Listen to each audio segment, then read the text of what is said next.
Assalamualaikum warahmatullahi wabarakatuh. Nama saya Risma Hairunisa dengan NIM 442112277 dari Prodi Ilmu Komunikasi Fakultas Ilmu Komunikasi dan Bahasa Universitas Bina Sarana Informatika Ciputat 2022. Jadi di sini saya akan mempresentasikan tentang keprihatinan bangsa tentang narkoba.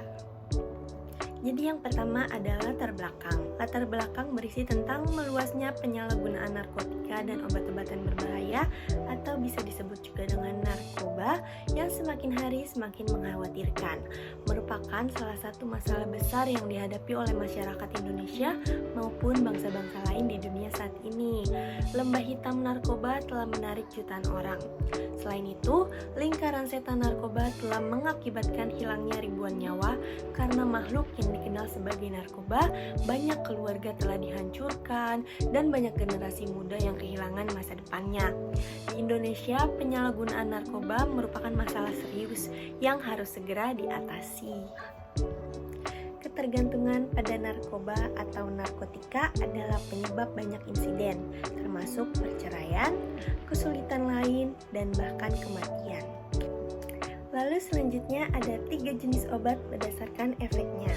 Yang pertama ada depresan, yaitu bertujuan untuk menenangkan pengguna dengan mengurangi aktivitas fungsional tubuh dan menekan sistem saraf pusat. Lalu yang kedua ada stimulan, yaitu meningkatkan kegembiraan dan kesadaran sekaligus merangsang fungsi tubuh. Dan yang ketiga ada halusinogen, yaitu mengubah persepsi atau mengindukasi halusinasi. Sebagian besar halusinogen berasal dari tumbuhan seperti psilocybin dari jamur dan mescaline dari kaktus. Lalu berikut ada jenis narkoba menurut efeknya. Yang pertama ada depresan, yaitu pemakai merasa tenang bahkan tertidur dan tidak sadarkan diri. Contoh, putau, alkohol, inlansia, metoden, senditif, hiponetik, ganja, opiat atau morfin, atau heroin atau kodein. Lalu selanjutnya ada stimulan. Stimulan yaitu pemakai cenderung membuatnya lebih senang dan gembira untuk sementara waktu. Contoh, amnetafin, kafein, kokain, MDMA, atau ekstasi, juga nikotin. Lalu selanjutnya ada halusinogen. Halusinogen yaitu pemakai menjadi berhalusinasi dengan melihat sesuatu hal atau benda yang sebenarnya tidak ada atau tidak nyata. Contoh, LSD, ganja, jamur, atau juga meskalin atau psilocybin. Berikutnya ada perdagangan dan penyalahgunaan narkoba. Apa sih yang dimaksud dengan perdagangan dan penyalahgunaan narkoba? Baik, perdagangan dan penyalahgunaan narkoba merupakan salah satu isu nasional yang dianggap serius oleh pemerintah karena berpotensi merusak moral. Akibatnya, perdagangan penyalahgunaan narkoba mendapat perhatian yang signifikan dari pemerintah. Masalah penyalahgunaan narkoba yang meluas semakin parah di negara kita. Penyalahgunaan narkoba memiliki efek domino yang semakin beragam, dan mengambil langkah untuk berhenti menggunakan narkoba sulit dilakukan. Penyalahgunaan adalah mereka yang menggunakan narkoba tanpa izin atau melanggar hukum. Seseorang akan menjadi ketergantungan secara fisik dan psikologis pada narkoba jika mereka menyalahgunakan narkoba secara konsisten. Suatu kondisi yang dikenal sebagai ketergantungan narkotika ditandai dengan keinginan untuk menggunakan narkotika secara teratur, dengan dosis yang terus meningkat untuk mencapai hasil yang sama. Ketika dorongan ini ditekan atau tiba-tiba dihentikan, itu menghasilkan gejala fisik dan mental yang dapat dikenali.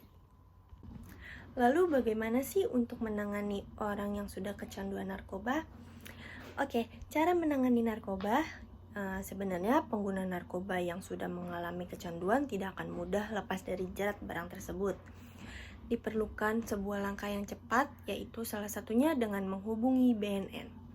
Lalu ada 4 langkah yang dilakukan untuk mengatasi kecanduan narkoba, dan diantaranya adalah yang pertama pemeriksaan, yang kedua detoksifikasi, yang ketiga stabilisasi, lalu yang keempat pengelolaan aktivitas. Nah, Berikut ini adalah visi misi hidup sehat tanpa narkoba. Yang pertama, bisa dilakukan dengan fokus hal positif. Yang kedua, berani menolak hal buruk. Yang ketiga, pererat komunikasi keluarga. Yang keempat, sadar akan dampak, yaitu termasuk dehidrasi, halusinasi, menurunkan tingkat kesadaran, gangguan kualitas hidup, dan kematian. Yang kelima, tanamkan nilai agama. Zat yang bila tertelan, terhirup, atau disuntikan ke dalam tubuh dapat mengubah pikiran, perasaan, dan perilaku seseorang. Dikenal dengan istilah narkotik atau kependekan dari narkotik, psikotropisch, dan zat aktif berbahaya lainnya. Ketergantungan atau bisa juga disebut dengan ketergantungan fisik dan mental dapat disebabkan oleh obat-obatan.